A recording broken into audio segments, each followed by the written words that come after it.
Hello students, पिछले videos में हम स्टडी कर चुके हैं Coulomb's law in vector form और सुपरपोजिशन प्रिंसिपल को, यानी कि एक चार्ज पर दूसरे चार्जेस के द्वारा कितना फोर्स लगता है और उसको किस तरीके से हम कैलकुलेट कर सकते हैं, उसको हम कहते हैं सुपरपोजिशन प्रिंसिपल। इस वीडियो में हम स्टडी करने वाले हैं इलेक्ट्रिक फील्ड। तो सबसे पहले हम जानेंगे कि इलेक्ट्रिक फील्ड का क्या कंसेप्ट है।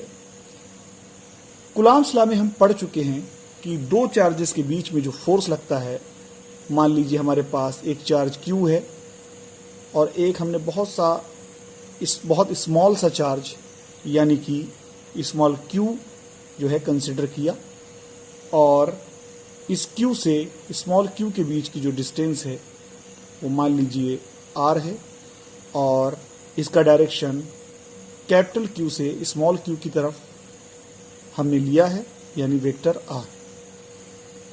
तो इसका यूनिट वेक्टर हो जाएगा कैपिटल Q से स्मॉल q की तरफ, यानी कि यूनिट वेक्टर को हम r कैप से डिनोट करते हैं, that is equal to vector r upon magnitude. यहां पर जो ये कैपिटल Q है इसको हम कहते हैं सोर्स चार्ज,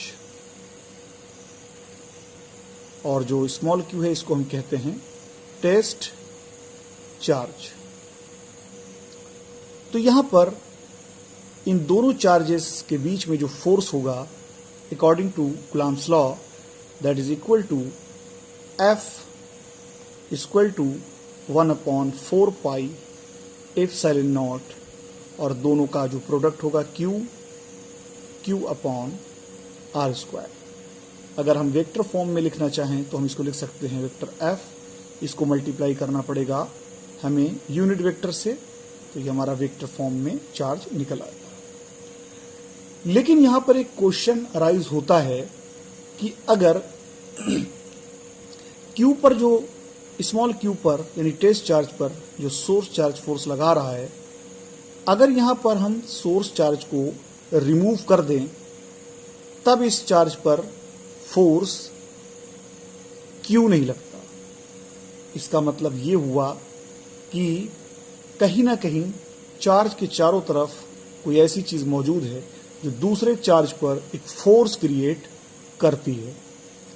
इसी क्वेश्चन को समझने के लिए इलेक्ट्रिक फील्ड को कंसीडर किया गया, यानी इसका कंसेप्ट यहीं से आता है। एनसीईआरटी भी यही बताती है। तो यहां पर जो इलेक्ट्रिक फील्ड की जो डेफिनेशन है वो ये है कि इलेक्ट्रिक फील्ड ये बताती है, basically electric field intensity that is equal to the force upon Q, यानी जिस पॉइंट पर आपको इलेक्ट्रिक फील्ड कैलकुलेट करना है उस पॉइंट पर जो चार्ज है यानी टेस्ट चार्ज, उस पर कितना फोर्स लग रहा है वही इलेक्ट्रिक फील्ड कहलाता है। यहां पर अगर हम Q को 1 कूलॉम ले लें तो उस कंडीशन में इलेक्ट्रिक फील्ड और फोर्स मैग्नीट्यूड में बराबर हो जाएंगे। यहां पर एक बात और समझने वाली है, वो ये है कि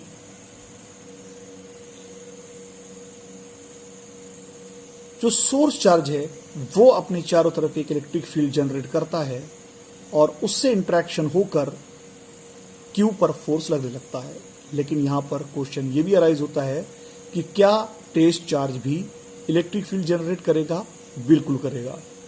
टेस्ट चार्ज भी इलेक्ट्रिक फील्ड जनरेट करेगा और उस वजह से सोर्स चार्ज पर भी उतना ही फोर्स लगेगा जो हम पढ़ चुके हैं Coulomb's law in vector form में। इस कारण जो स्मॉल q है इसको हम बहुत ही स्मॉल लेते हैं, इतना स्मॉल ताकि उसका इलेक्ट्रिक फील्ड बहुत ही कम हो जाए और इस वजह से सोर्स चार्ज डिस्टर्ब ना हो।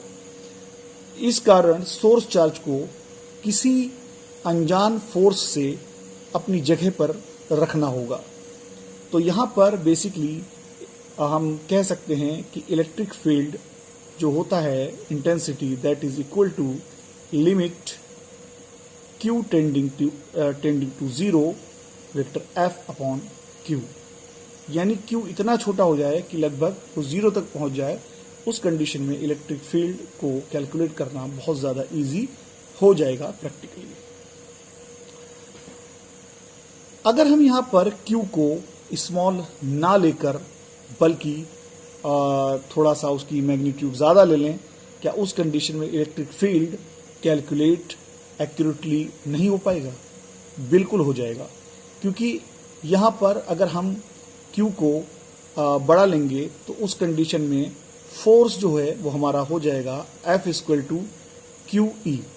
जितना फोर्स चार्ज हम बड़ा लेंगे उसी के हिसाब से हमारा फोर्स जो है वो ज़्यादा हो जाएगा, यानी कि यहाँ पर अगर हम QE रख देंगे तो Q से Q कैंसिल हो जाएगा, इलेक्ट्रिक फील्ड हमारा जो है कैलकुलेट हो जाएगा उतना ही, लेकिन उस कंडीशन में सोर्स चार्ज डिस्टर्ब हो जाएगा। यहाँ पर हम जानेंगे कि किसी भी चार्ज के कारण पॉइंट लाइक चार्ज, यहाँ पर पॉइंट लाइक चार्ज है की वजह से उसके चारों तरफ किसी पॉइंट पर इलेक्ट्रिक फील्ड अगर हमें कैलकुलेट करना है तो वो हम कैसे कर सकते हैं। इनके बीच में जो फोर्स है जो हम निकाल चुके हैं, vector F equal to 1/4πε0 Q upon R square, और इनके बीच का जो वेक्टर है वो सोर्स चार्ज से टेस्ट चार्ज की तरफ है, यानी दैट इज वेक्टर R।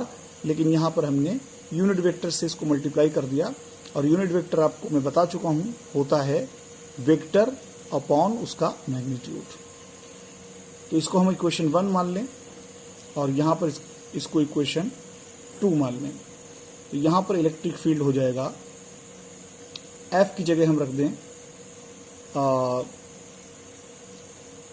यहाँ पर हम 1/4πε0 को K से डिनोट कर ले रहे हैं, तो हो जाएगा Q upon R square upon Q से Q कैंसिल हो जाएगा, और साथ में यूनिट वेक्टर भी रख देंगे हम, तो ये हमारा हो जाएगा Q अपॉन R स्क्वायर। तो ये हमारा इलेक्ट्रिक फील्ड जो है किसी पॉइंट चार्ज के कारण उसके चारों तरफ किसी पॉइंट पर जो इलेक्ट्रिक फील्ड होगा that will be equal to 1/4πε0 Q upon R square, यानी source charge upon R square unit vector. तो यहाँ पर आप देख सकते हैं कि इलेक्ट्रिक फील्ड जो है वो टेस्ट चार्ज पर डिपेंड नहीं कर रहा है, बल्कि ये सिर्फ R पर डिनोट कर रहा है, यानी कि सोर्स चार्ज पर और